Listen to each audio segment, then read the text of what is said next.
what's going on, y'all? We're back. Of course, it's come and gone, and obviously y'all seen it. I'm not even beating around the bush about it. Y'all see it right here. I mean, we all seen it on Peacock. Jey Uso is your 2025 Royal Rumble winner. Man, I gotta tell you, I don't know that I ever would have seen the day I would have ever said that. Like, seriously, just, I'm still a little bit surprised right now. I'm letting all that sink in as we speak. It's just incredible. You gotta just congratulate Jay for an incredible win, just an incredible moment, and eliminated of all people John Cena to win it. I mean, if it doesn't get any wilder than that, I don't know what else to tell you. But man, it was actually a pretty fun night. It was really good from the beginning. Of course, the women's rumble where they started with Io and Liv Morgan, and of course they were in there amongst the longest of all the women. I believe it was Roxanne Perez that wound up setting a record. I can't remember what exactly it was, but it was a little bit past what Bayley said, I believe it was last year, to win the Rumble. But either way, everything about that was fun to watch. You got the full WWE debut of one Jordan Grace, former TNA Knockouts champion. And of course, we saw a surprise entrance from Julia, NXT Women's Champion Julia, as well as Stephanie McClure, number one contender for the NXT North American Women's Championship. Lash Legend was there. I mean, Jada Parker actually was in there. It was really cool to see. You saw the return of Natalya. Alexa Bliss came back and may have gotten the biggest reaction of the night. It was between Nat Punk and just the moment that Jey Uso eliminated a John Cena. Like, man, like I said, I'm still letting it sink in. It was an incredible night. Of course, you got the return of Charlotte Flair, who ended up winning the Royal Rumble for the women.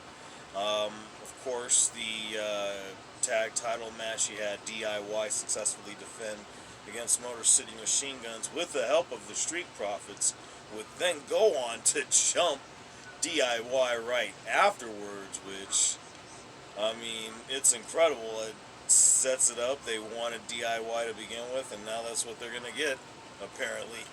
I mean, that's going to be fun to see how that all works out. I mean, gosh, it was so crazy. And of course, not to be outdone, you had the ladder match for the WWE Championship, Cody Rhodes and Kevin Owens. Man, just, I gotta say, Cody was a little brutal in this one when it comes to KO, and I guess understandably so. A lot of people are on the whole KO is right bandwagon. I mean, to me, it didn't really matter if he didn't win, which in this case he didn't, but man, it just, to see that in the way that it did, where KO just got thrown into the ladder by Cody, and he was just stuck there for what had to have been a good 8 minutes or so, and by the time you actually see his face appear into the camera, there's blood all over it, and Cody comes back to celebrate on this dude at least once or twice. It was just really wild. And then of course you get right into the Rumble. I mean, it got to the last 6 where it was Punk, Seth, Logan Paul, who was number 30, of course Cena, Jey Uso, and gosh, who was the other one? I think it was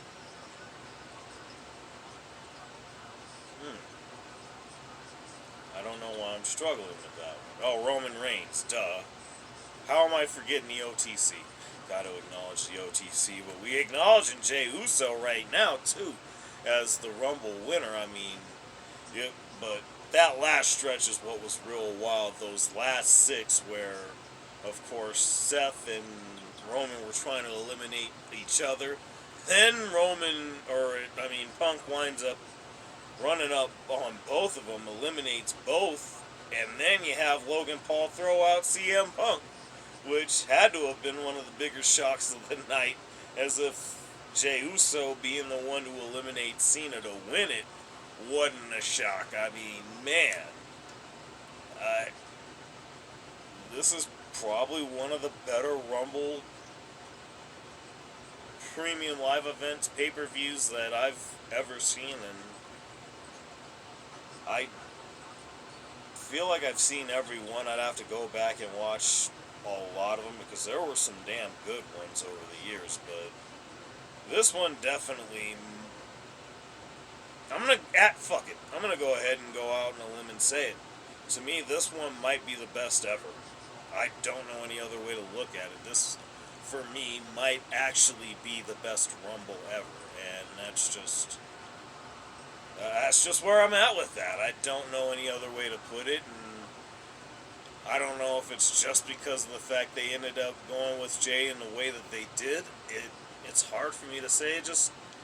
I think it was from beginning to end one of the more complete nights, and we're talking about literally 4 matches, but obviously a lot happened in the 2 that bookended the show, which honestly I guess that's pretty much the way that it should be. I don't know if you could ask for more with that, but all the same, hell of a night, definitely a lot of fun. I guess maybe I should have did a live stream for this after all, but again, I didn't have everything set as well as I did, and oh yeah, I realized I forgot I didn't put the link in the comments or in the description down below. I will be making sure of that here for this one, but nonetheless, yeah, wow, hell of a night. I guess if nothing else, like I said, I'll be going live for the Super Bowl a week from tomorrow. I have to say I'd be remiss if I didn't try to go live for the Elimination Chamber, and there's definitely a really good chance I'll be live WrestleMania weekend as well, so we'll definitely take all that on and go from there, but nonetheless, I'm going to leave it at that. And congrats to the first women's 2-time Royal Rumble winner in Charlotte Flair, and now the 2025 Royal Rumble winner, the men's Royal Rumble winner, in Jey Uso. Yeet! Y'all know what it is. Let me know what y'all think down below. Like, share, subscribe. And this has been your time with A&J, and I thank you for spending it here.